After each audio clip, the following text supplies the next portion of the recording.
music was that? Thank you all for sticking around for the Q&A. We're going to have a great conversation here. I would like to welcome back to the stage writer, director, songwriter, composer, Geremy Jasper.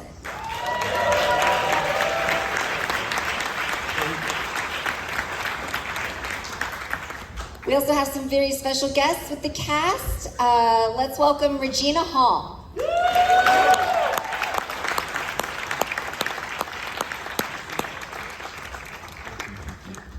And Kelvin Harrison Jr.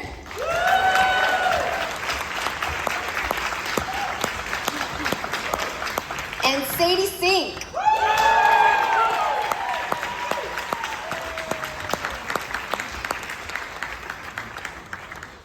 Thank you all for being here and congratulations on this world premiere. So Geremy, you mentioned earlier on that it had taken 7 years to make this movie, but if I'm not mistaken, the idea has been going for a lot longer than that. Yeah, I had the initial idea for the Odessa character almost 20 years ago.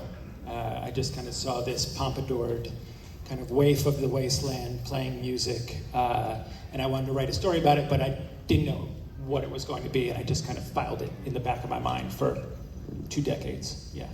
So these songs have been in your mind for 2 decades? Well, the songs kind of came and went, but I've been collecting them for a while, yeah. And then Jason, my music partner, and myself have been kind of demoing and working on them for the better part of 8 years. That's incredible. When did you start to bring on some of your collaborators here?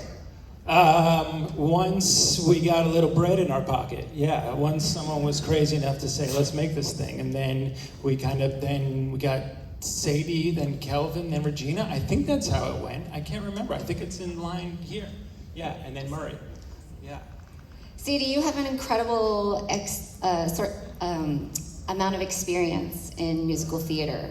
How does that differ from taking your Broadway experience and then moving on to something that's kind of post-apocalyptic like this? Well, when I was on Broadway, I was only 10 years old or 11 years old.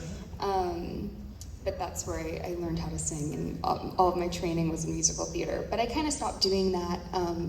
So by the time Odessa came around, it was really starting fresh in terms of like the sound of her voice, and yeah, so it's completely different. What were some of the early conversations between the two of you about the music that's involved? We were talking a lot about the sound of Odessa's voice and her mannerisms, and kind of passing reference, archetypes back and forth, I think. We were trying to find her, put her together. Yeah, there's a lot of different influences, from Charlie Chaplin to Woody Guthrie to Maybelle Carter, and yeah, it was all PJ Harvey, all kinds of stuff. Kelvin, you and Sadie have a really incredible dynamic and chemistry on screen. Can you two talk about putting that together and getting ready to play these parts? Yeah. We had dinner in Croatia. That was the first time we met.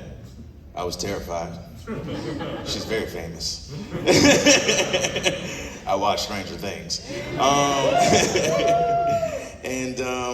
We were both tired because we got on a long flight, and I was just looking at her and she was looking at me, and we were like, I guess we're here. Let's do it, yeah. And then after that, we just kind of played around, and we were in the middle of Zagreb, and it was like, let's connect. We went and we baked, and we watched TV, and we went to Dubrovnik. We got on a boat together, and just did what normal young people do when they're making a movie, and it worked. Yeah, she agrees. She said yes.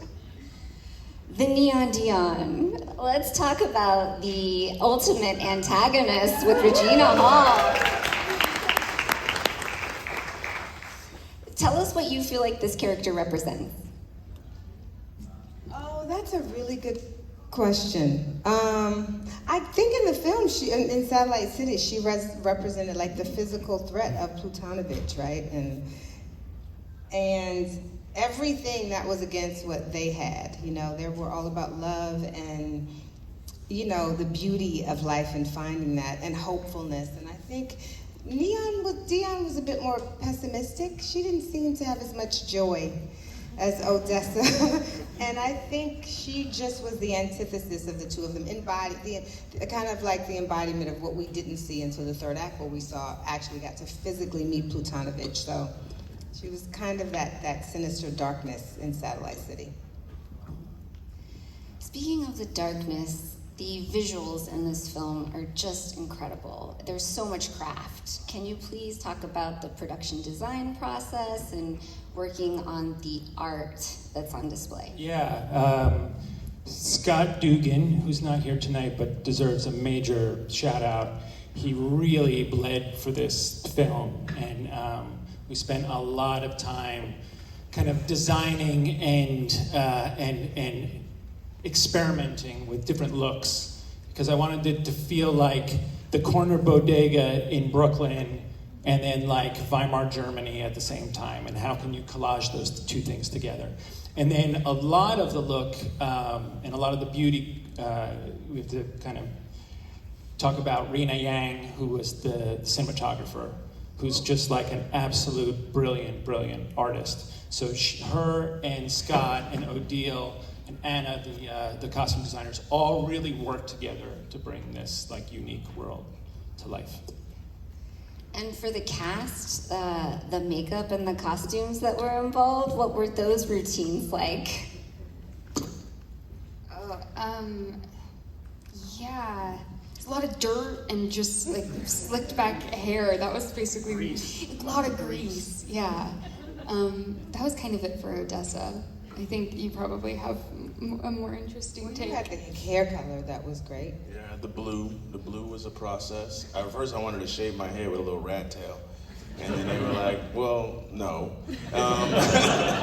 So then I put on the blue hair and, you know, the eyeliner, the nose ring, and that was like a Moses Sumney reference. And we were just playing with like Edie Sedgwick and Prince and Lenny Kravitz and all that jazz. So, yeah. Yeah, and then we had a prosthetic. At first I think, well, Geremy's never nervous about anything, but I think other people might have been nervous about covering up the eyebrows at first, remember? But I thought eyebrows give expression, and wouldn't it be great? So we had a prosthetic that we would do every day on Dion, and the leather. It was some rough leather. Some rough, warm, hot leather. But it was good. It helped. I think everybody's costume helped with the character. Let's talk about some of the favorite musical moments and filming those, and how, when you're incorporating this much music, how that bakes into the schedule and the production process. Yeah, the music was the cornerstone of the storytelling. So those moments, I wish we got more time to shoot them, but luckily these guys were so on it that like we kind of had to cook through things. But the one that I remember was the final song, the song Love's All, because Sadie had been going so hard for so many days, and like I didn't know if she had any gas left in the tank for the finale. Do you remember? It was like pretty fucking intense, and then it was time to do it, and I was like, oh my God, is this gonna work? And you just like dug, it was like the film, you like dug out something so deep for that performance.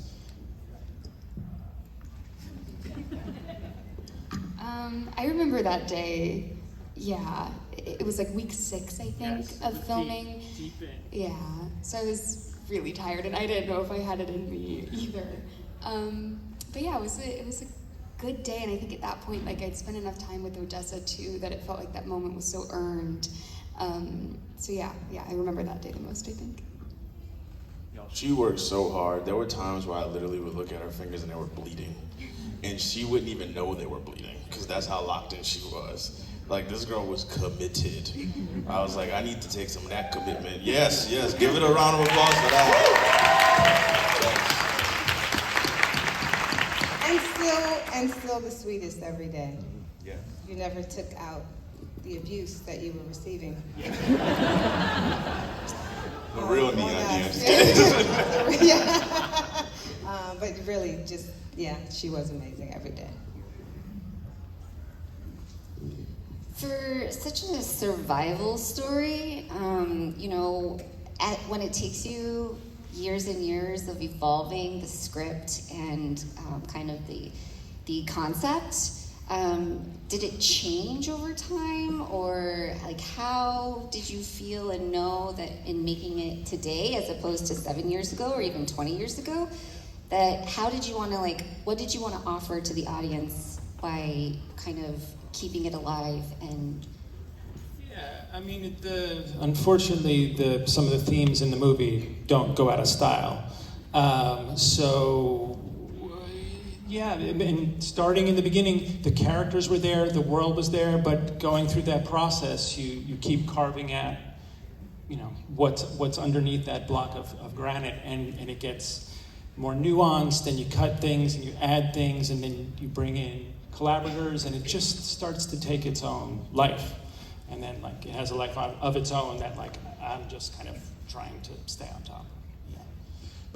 But changing it for the times between 70, no, it kind of stayed thematically the same. Yeah. all right, well, I want to thank you all so much for sharing this film with us and bringing it to South by Southwest. I do want to remind everyone that we do have a QR code up on the screen. This film is eligible for an audience award. And so the voting will be open for 30 minutes now that the film has concluded. So get your votes in, and we'll be releasing those a little bit later next week. I want to congratulate everyone on the world premiere. Thank you.